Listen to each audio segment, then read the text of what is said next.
Saya sungguh menikmati kalau pulang ke kampung lewat jalan tol itu.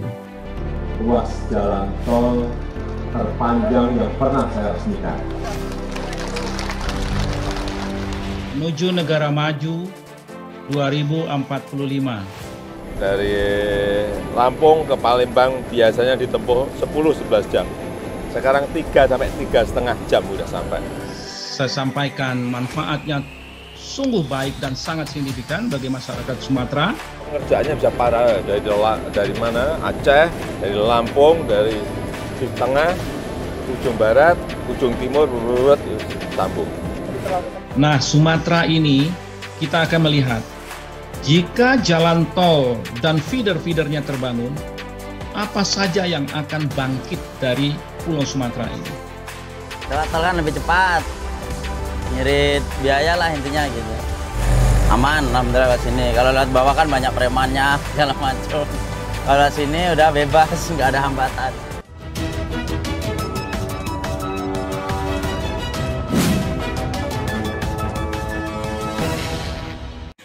Kita melihat kegiatan ekonomi utama di Sumatera mulai dari oil and gas, kelapa sawit, karet, batu bara, perkapalan, besi baja, wisata, semua akan bangkit dengan adanya jalan-jalan tol dan feeder-feeder menuju kepada kawasan perhatian investasi. Jalan tol yang baru ini Trans Sumatera benar-benar membantu saya sebagai pedagang buah. Barang dagangan saya harus cepat sampai ke pembeli, supaya bisa dinikmati waktu masih segar.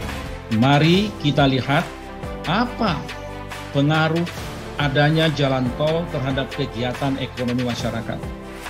Kalau tol jadi, mungkin kayak para kami nih, para sopir, mungkin akan menang waktu, menang minyak, menang segala-galanya kalau lewat tol. Kalau hanya untuk infrastruktur, menurut saya mestinya juga digunakan untuk komponen lain. Cerita sedikit ini, pembangunan jalan tol. Dimulai pembangunan pabrik, batunya kita taruh, ternyata diteruskan aja tidak. Struktur yang sehat, struktur yang baik. Sebab tidak mungkin APBN kita habis untuk membangun infrastruktur. Saya tunggu 5 tahun, bangun satu aja enggak. Ya, ngomong aja. SBY semakin ditinggal, besannya ikut puji infrastruktur Jokowi. SBY kena mental, bagaimana tidak? Besannya sendiri Hatta Rajasa kini tengah memuji infrastruktur yang dibangun Jokowi. Padahal klaimnya pada era SBY, Presiden ke-6 itu juga membangun infrastruktur secara besar-besaran. Tapi kenapa tidak dapat pujian? Di samping tentu aktivitas bepergian semakin lancar, tentu secara teoritis, keberadaan jalan tol diperkirakan akan meningkatkan kegiatan ekonomi di Sumatera.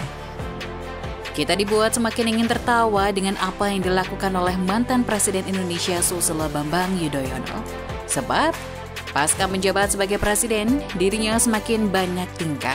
Setelah pertarungan politik yang gagal membawa anaknya menduduki kursi DKI 1, kini tingkahnya semakin menjadi-jadi. Apalagi, satu periode Jokowi memimpin SBY semakin tersiksa dengan banyaknya drama yang dia lakukan.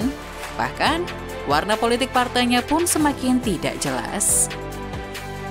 1 tahun periode menjadi oposisi, partainya masih belum mendapatkan perhatian dari publik.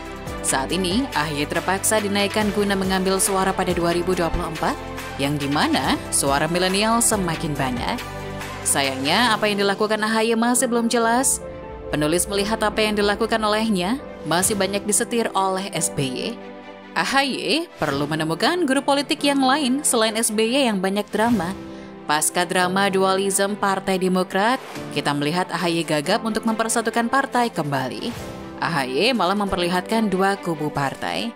Ditambah saat ini SBY telah mendaftarkan Partai Demokrat sebagai hak kekayaan intelektual atau HAKI. SBY mendaftarkan Partai Demokrat sebagai HAKI ke Kementerian Hukum dan Hak Asasi Manusia pada 19 Maret 2021 silam. Dokumen itu disebutnya diunggah dari situs Direktorat Jenderal Kekayaan Intelektual Kementerian Hukum dan HAM. Dalam dokumen tertulis nomor permohonan JID 2021 019259 atas nama pemohon Susilo Bambang Yudhoyono. Hatta Rajasa, besan Susilo Bambang Yudhoyono yang juga mantan Menteri Koordinator Bidang Perekonomian, menilai jalan tol Trans Sumatera diperkirakan dapat menciptakan efek berganda atau multiplier effect yang berkontribusi pada peningkatan PDB mencapai 900 hingga 1,2 triliun. Akan terjadi multiplier effect sehingga dapat diestimasikan.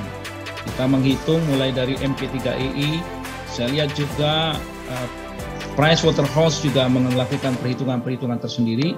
Kontribusi terhadap peningkatan PDB mencapai 900 sampai 1.200 triliun. Hatta mengatakan secara teoritis, keberadaan jalan tol Trans Sumatera diperkirakan akan meningkatkan kegiatan ekonomi di Sumatera. Akan terjadi multiplier effect sehingga dapat diestimasikan kontribusi terhadap peningkatan PDB mencapai 900 hingga 1,2 triliun dengan asumsi peningkatan investasi baik di infrastruktur maupun investasi lainnya di 8 komoditas andalan Sumatera.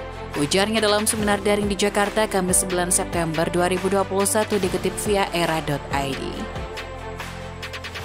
Jadi dengan adanya connectivity ini akan timbul multiplier effect yang dahsyat sekali.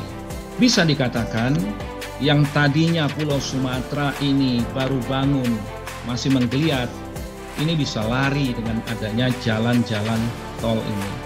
Yang sudah tiangnya dulu udah berpuluh tahun, 20 tahun tiangnya saja, tapi nggak pernah ada penyelesaian. Setelah peletakan batu pertama, kemudian berhenti dan mangkrak, ini yang saya nggak mau. Jadi semut terus harus dicek. Dulu konsesinya diberikan kepada swasta, tidak dikerjakan, ambil, udah kita ambil lagi. Dengan demikian, lanjut ya, adanya konektivitas jalan tol Trans Sumatera tersebut akan menimbulkan multiplier effect yang dahsyat. Bisa dikatakan yang tadinya Pulau Sumatera baru bangun bisa menggeliat, ini bisa lari dengan adanya jalan-jalan tol Trans Sumatera ini, kata Hatta Rajasa seperti dikutip dari Antara. Dalam paparannya, Menko Perekonomian periode 2009 hingga 2014 tersebut mengatakan bahwa kehadiran jalan tol Trans Sumatera meningkatkan serapan tenaga kerja selama masa konstruksi dan setelah konstruksi. Di samping itu, jalan tol ini juga menghemat waktu yang dapat diberikan setidaknya 50 sampai dengan 55 jam. Dengan keberadaan jalan tol Trans Sumatera yang membentang dari Lampung sampai dengan Aceh sepanjang 2.800 km, maka akan berdampak pada pemerintah daerah dan swasta atau investor akan membangun feeder ke jalan tol untuk menggali potensi daerah. Dengan demikian, investasi akan meningkat. Dampak kedua, terbangunnya simpul-simpul logistik yang akan memperlancar pasokan dan dapat menekan biaya logistik. Kemudian, dampak ketiga adalah meningkatnya PDB daerah secara signifikan akibat multiplier effect serta dampak berikutnya mendorong kunjungan wisata. Dampak terakhir dari adanya jalan tol Trans Sumatera yakni akan tumbuh kawasan perekonomian baru dan pusat-pusat permukiman baru yang lebih modern. Walah, besannya aja nggak mau mengakui kinerja SBY, tapi malah puji kinerja Jokowi. Apakah Demokrat dan SBY bakal kena mental?